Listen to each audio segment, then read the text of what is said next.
What's up, guys? In this video I'm gonna tell you all you need to know to turbo your Eclipse 420a. As you see, it's on the stands again, and that's my final thing. I am 100% confident that I got everything I need, but I'm gonna share all the pain and the bad and the good, so you can decide if you want to go through this on a 420a or not.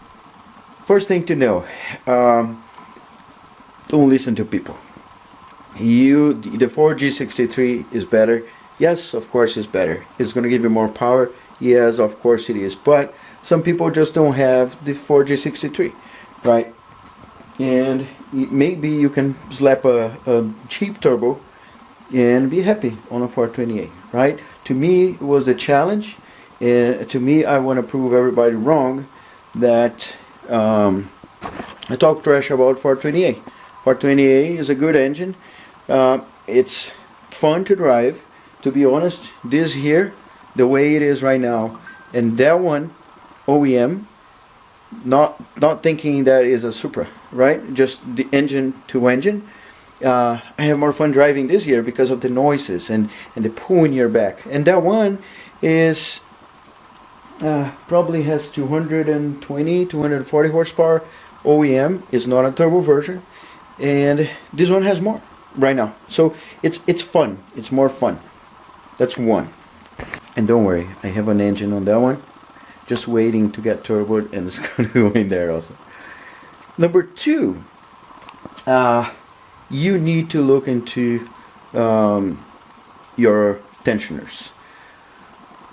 So I did not delete. People told me to do stuff and I just ignored them, and until it happened what they said that would happen. So some people, they are impartial. They just try to share their experience, and that's what I'm trying to do here. Those people, you gotta listen, right? Don't do what they say. Just listen, understand, and if you think it's a good thing to do, do it, right? So tensioner.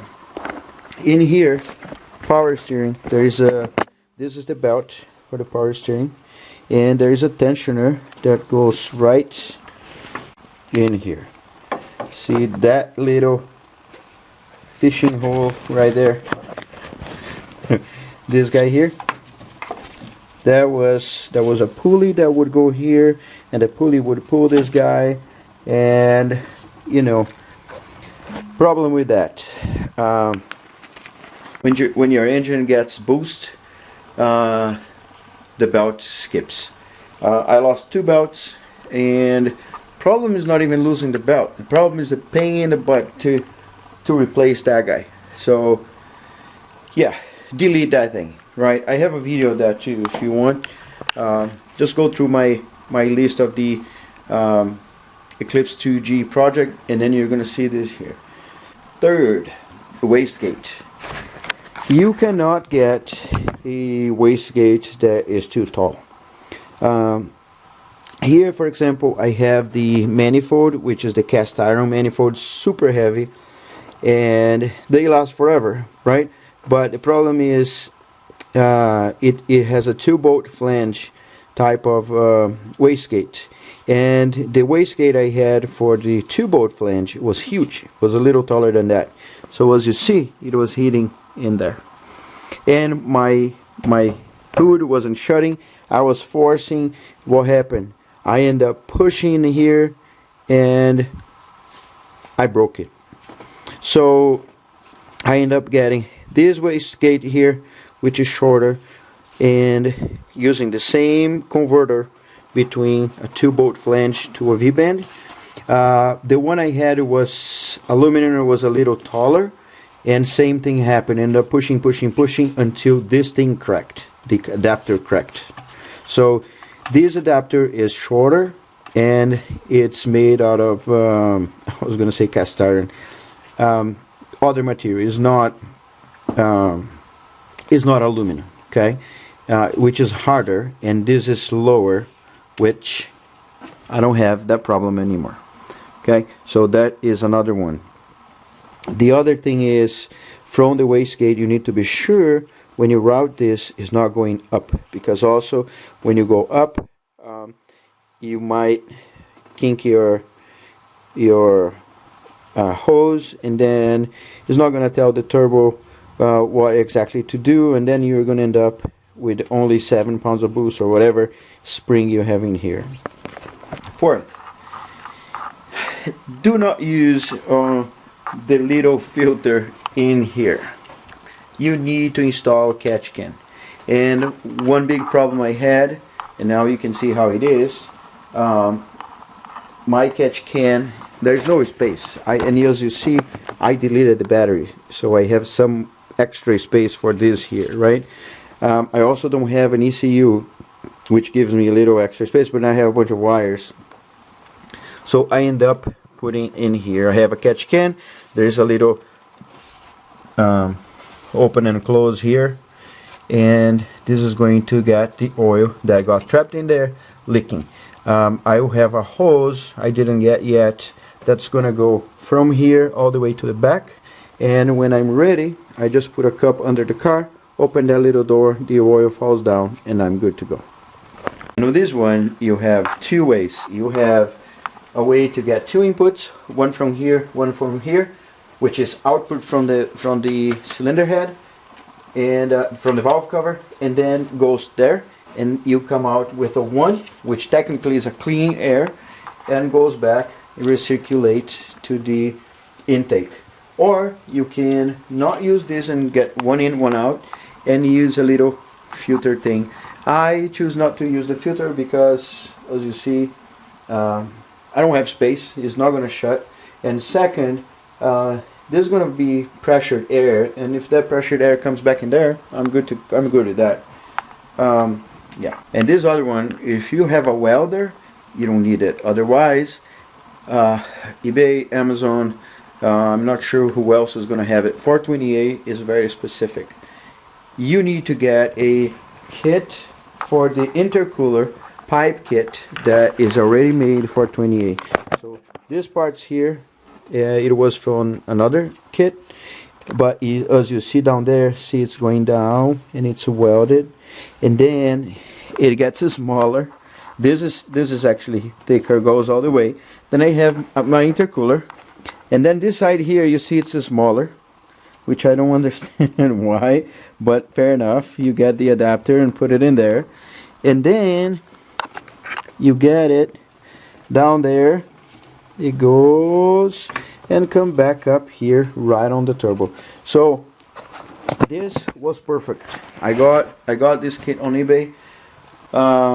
You know, sometimes we try to cheap out, $60, $50, but you know, it's just not worth. Some stuff you gotta just spend the money, and it's not even a lot of money, it's just a little bit, right? A little bit more than you would. Yeah, so that's one more. The turbo size, I had a turbo sitting there, it's 0.52 or 62 or something like that. It was fun, but it wasn't pushing as much as I expected. So I got this one that I was laying around. It was 0.68 AR. That's perfect, you know. I don't think this car is gonna hold like 500 horsepower. It's not. That's not for this. So I might be wrong. I'm pretty sure there's people that takes like 1,000 horsepower out of this, but do I have black on my nose? Yeah. But I don't know. I mean, as far as I can tell, you have so much problems, like it's leaking now and it breaks, and then the timing, not the timing belt, the belt pulls out, and you know, there's so many little things, and this is what I'm trying to clarify on this video. One more thing, I think that's the fifth, the turbo gasket. If you have a turbo like mine, right, and a exhaust manifold like mine that comes like that, you need a thick gasket. You see how thick is my gasket? That gasket is a 4-layer gasket. And why 4-layer? Because this is heavy, and that is heavy. So from the time you tighten those bolts, as you see, it sucks because you can't quite tighten them, right? Look at that. Look how much space you have. And you gotta tighten a little bit, one, and keep pushing little by little. See what happens here? What happened? It destroyed because it starts poking a hole in there on the other gaskets. So first, I had a gasket that wasn't a metal gasket. That one didn't last nothing. Then I got a metal gasket. I actually have them in here. You look at that. I'm not kidding. See the metal gasket? Yep. That broke. See the belts? Just half of them. See the fan? That's the fan on the Eclipse also. So use the thick one. It's going to cost you a little more, but it's going to save you a lot of headache. The other thing is, get the gasket, go for a little ride, let the car warm up, you know, do some pulls, come back home, let it cool off, tighten a little more. One day it's not going to tighten anymore, and then you're good to roll. Because it's not like that. It's not easy as you see on the TV. Fuel pressure. I'm using 43 psi on the fuel pressure, and there is a tricky thing now. So in here, of course, you get the air from the back. If you look at the back of the intake, you have that thing with 3 ports, right? So one port would go, I mean, the ports would go to places. In my case, I have an aftermarket ECU, so I don't use that anymore. So that is coming from here, so it knows what is the pressure, and then it can compensate there. Then I cut the OEM fuel, as you see there. See a T right here? So this was the OEM fuel. I cut it, bang bang, right? So this goes to the fuel rail, I don't need to worry, and this goes to the tank, comes from the tank. Problem is the return, right? The return is the bottom part here, and the return, I needed to go under the car, get a hose, get the return, go all the way to the back. So there's a line going all the way, and then goes under the seat, inside, and on the back. I also have a video from that. On the back of the car, underneath where you have the fuel filter, you have the fuel pressure regulator for the Eclipse. You delete that, put a little bolt in the place of the fuel regulator, and this line that comes from the front, right, is going to replace the return line. The return line that the 420a has is probably like this long, as long as my arm, because it goes only from the fuel pressure regulator that's already back there all the way to the tank. So you got to take that out, throw in the trash, put a bolt on the fuel pressure regulator, and from this one go all the way down and inside the tank. I think this is actually not related to this here, but it's common sense. You got to secure your intercooler, because if you don't, it's gonna start keep skipping the booth.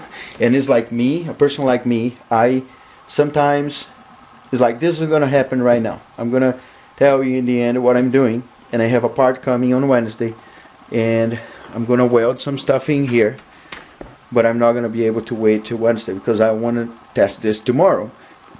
So I'm gonna drive the car and maybe melt a fan again, but we're gonna get there. One thing I forgot to mention, the size of the belt when you delete the tensioner is different. So I also have that on the video. I might put these parts here in the description if I get it all, but yeah, I'll get that there. The only thing is, to tension this, you gotta have a tire iron or a screwdriver or something, and then you pull as much as you can and then tighten the bolts. Yeah, that's if you are getting aftermarket cam gears like those, be aware that even though they say there is 420a, those beautiful marks there that says the number, can you see? See how beautiful? they are not on the right spot. So you think you're going to put them, align those things here. Nah, that doesn't work. So in fact, the dowel pin is here, which is never going to align there, and the actual mark, the timing mark, is down there. Can you see I marked by hand? So yeah, that's that. You need to be aware. I also have a video about that. Another thing very important, the actual timing belt tensioner. Timing belt tensioner, it does not like boost. I start having a knock. I didn't know where the knock was, and I wasn't desperate, but I'm gonna say I'm desperate. I was desperate, not knowing what it was. I didn't want to take the engine out, so I end up taking the bottom pan, all the bearings, and the bearings were good, and I was like, dang, what it is. Took the oil pump, threw a brand new oil pump on the trash, until I needed to take the timing belt. And then when I took the timing belt, I could see there was a discoloration somewhere. Can't believe I threw that on the trash. I didn't put on my wall. So my timing belt was kind of, oh yeah, it's right here. Look at that. So we start taking the blue out of here slowly, and I didn't see, of course. So I took all the parts out, put in here on my bench, and I put the tensioner upside down.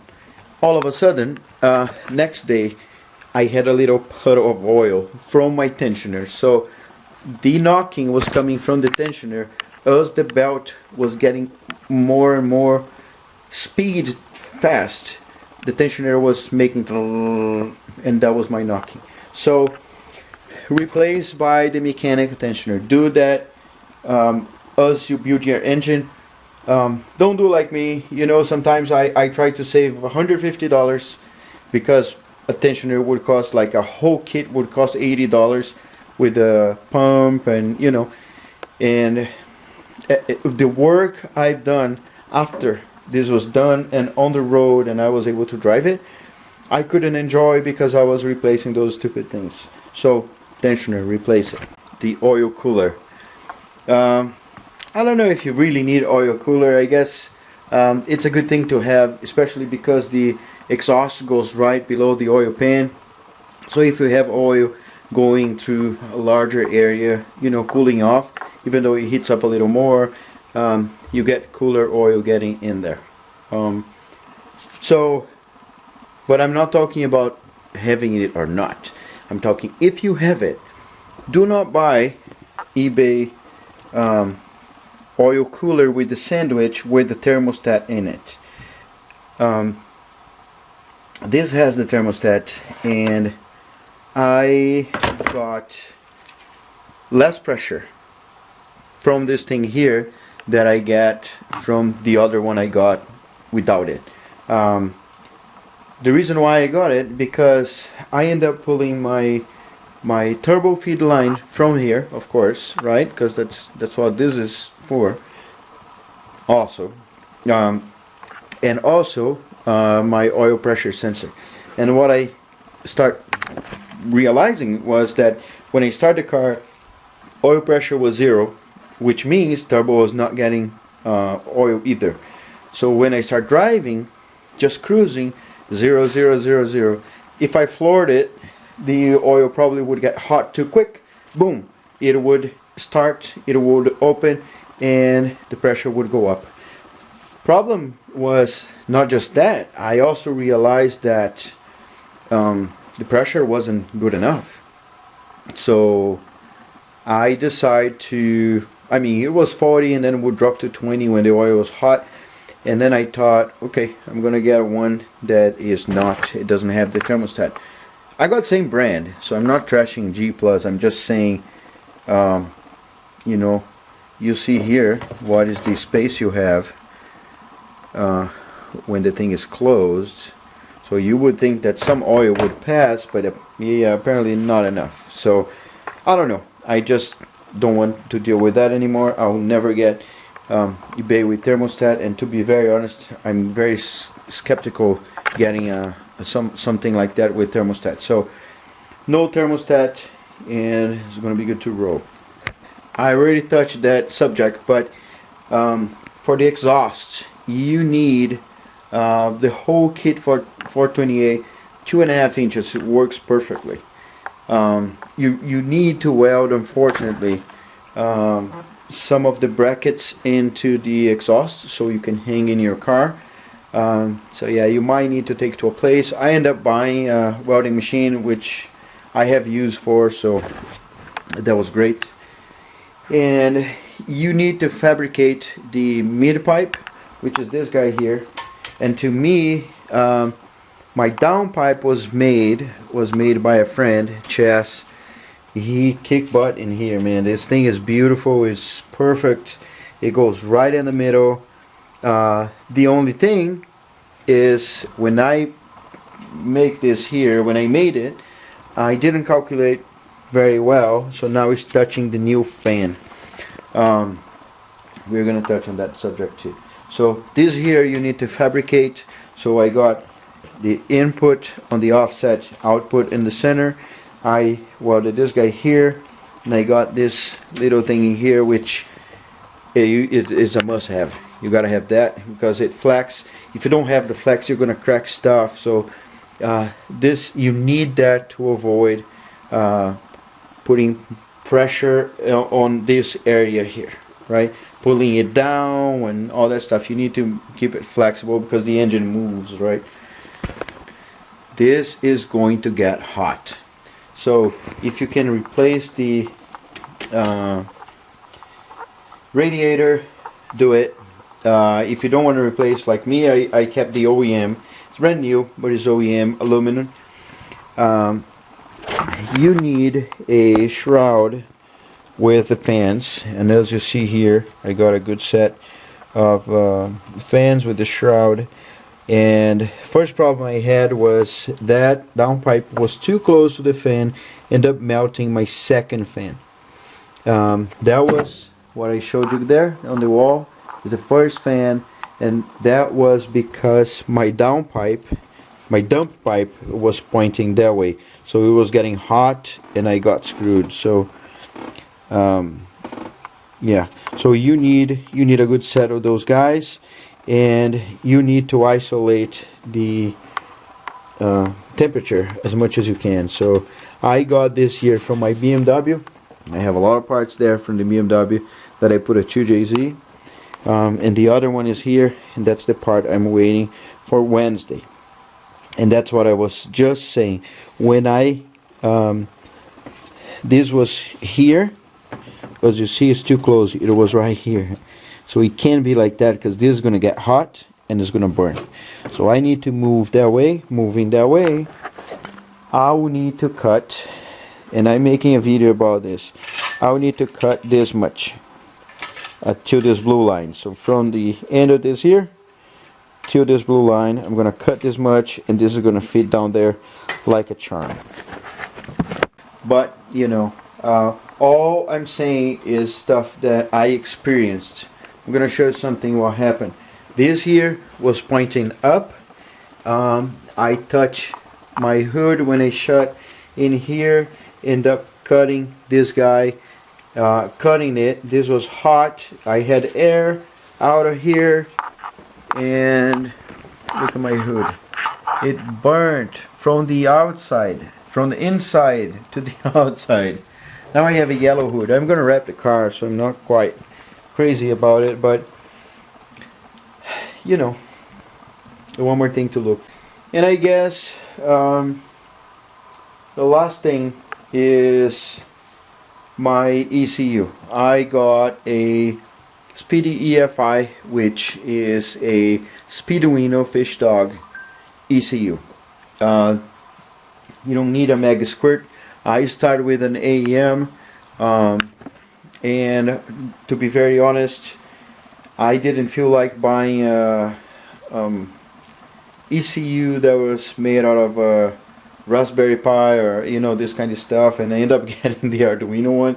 But I had a reference from the drifting people, the 6 people running the same ECU, and it was running 6 different carts. So I ended up getting one for my BMW with a 2JZ engine. which is the same engine I have here, but ice turbo and all that stuff. It was super easy to set up and everything. And I'm not a tuner. I don't even know what I'm doing. I had a friend, Nick, helping me. I had Bodie and some other guys like trying to help me on the beginning.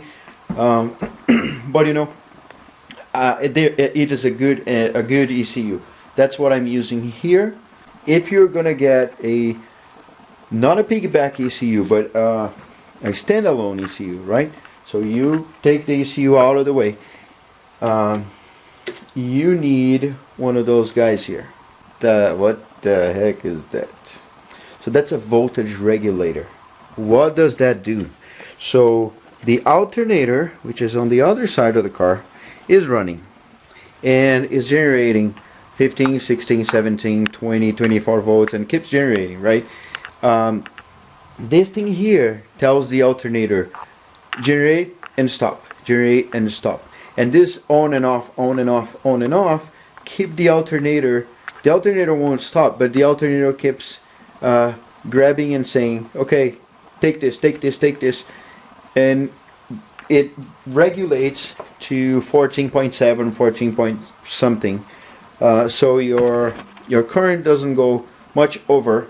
I don't know, I'm saying 24, but I don't know how many volts the alternator would generate, but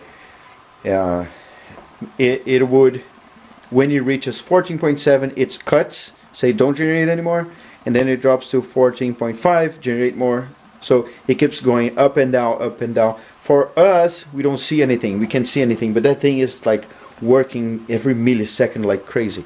You need one of those things, trust me. I know, because I put the freaking battery in there and I went out for a drive and I did some posts, to be very honest, I don't even know how, and all of a sudden the car died. And that would happen because I would come home and I would try to start the car, it wouldn't start anymore, I would charge, battery's bad, right?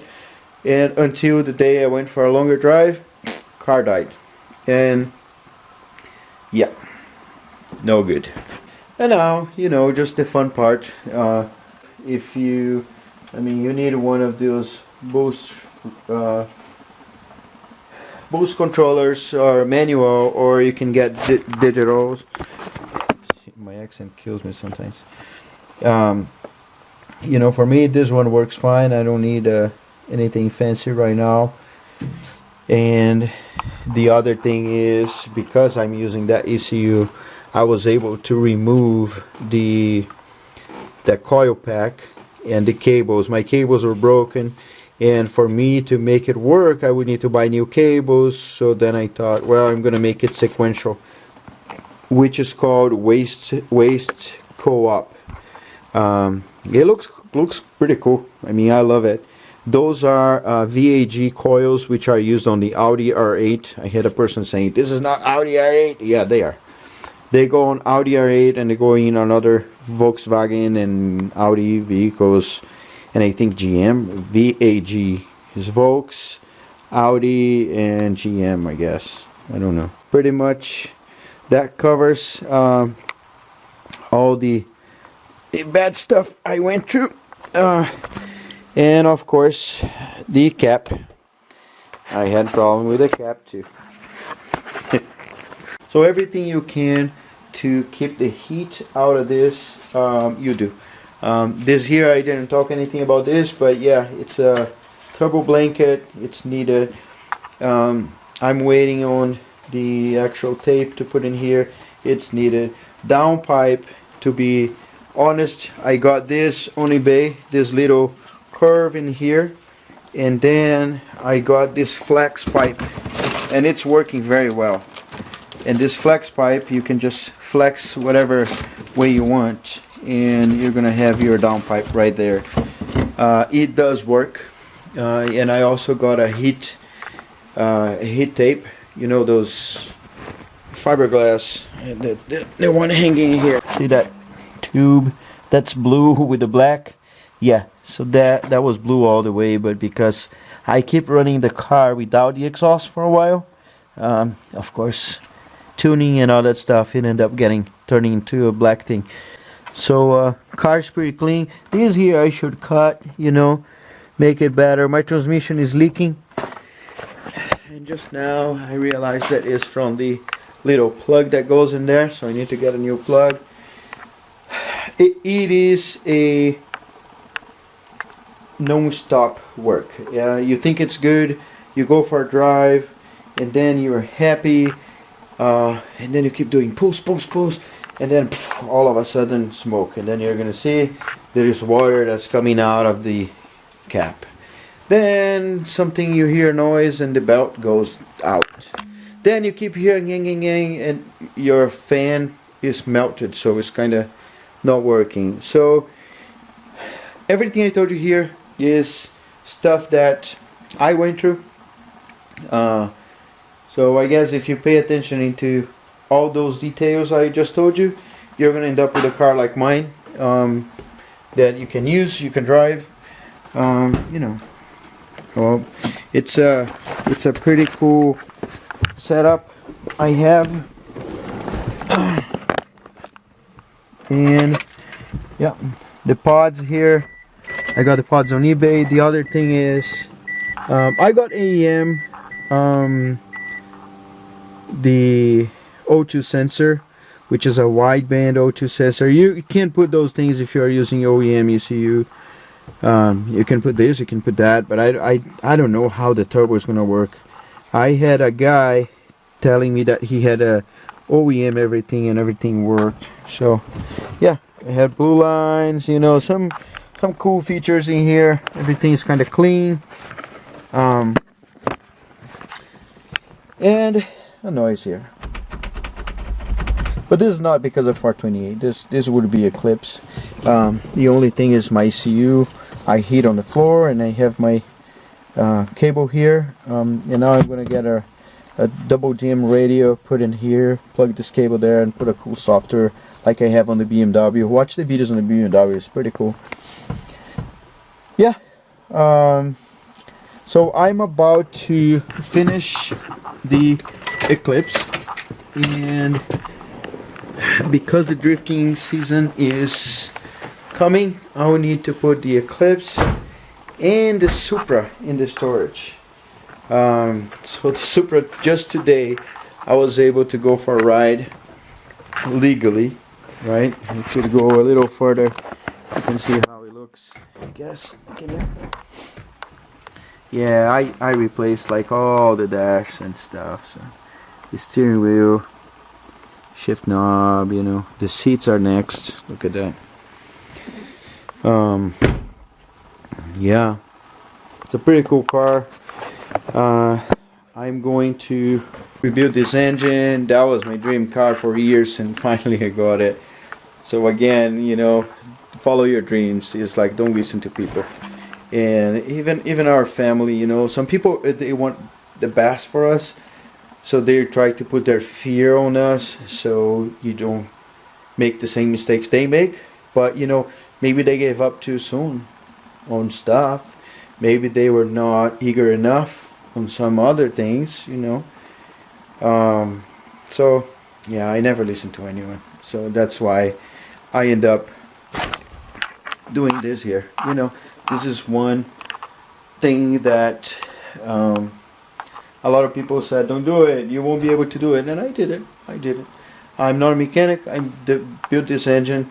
I'm not a tuner. I tuned this engine. What else? I don't know, I'm not nothing. I just learn things, and I'm curious. I'm a software engineer, so I gotta learn stuff all the time anyways. So why not learn something on stuff that I love, which is cars, right? So yeah, and I hope this video helps you somehow. I have a friend, Danielle. His YouTube channel is Poor Man's Car Garage. Check out his channel too. He is better than me. He does stuff like, we talk a lot all the time, and it's always good to have a buddy that's doing the same thing you're doing, because sometimes you're so involved in the problem that you can't figure it out what's wrong. So sometimes just making a call, say, hey dude, blah blah, oh this is happening, and the other guy says, oh you idiot. Like I have my belt from the alternator. It broke twice, and I was like, dude, what is wrong? And then he told me there was a tensioner there, which I ended up making one. I was pretty proud about it. Look at that. Look how beautiful. I welded. It looks like crap, but it was working. And after he told me, right? After he told me, he showed me how it looks, and then I made that, put in the car, and bought one on eBay. From the time I received it, I was using the car and was working, but I broke 2 belts before it. So yeah, check out his channel. He loves carbon fiber, so he's putting carbon fiber everything. He has a $10,000 doors, carbon fiber, $5,000 hood. I'm just kidding the values, but it's pretty expensive, and he loves it, and it's beautiful. His car is beautiful. You gotta check it out. So hope this helps you. Watch my other videos. There is 140 or more videos about this Eclipse, all the build, the engine from scratch. You guys can send me messages. I answer messages as fast as I can. I always answer.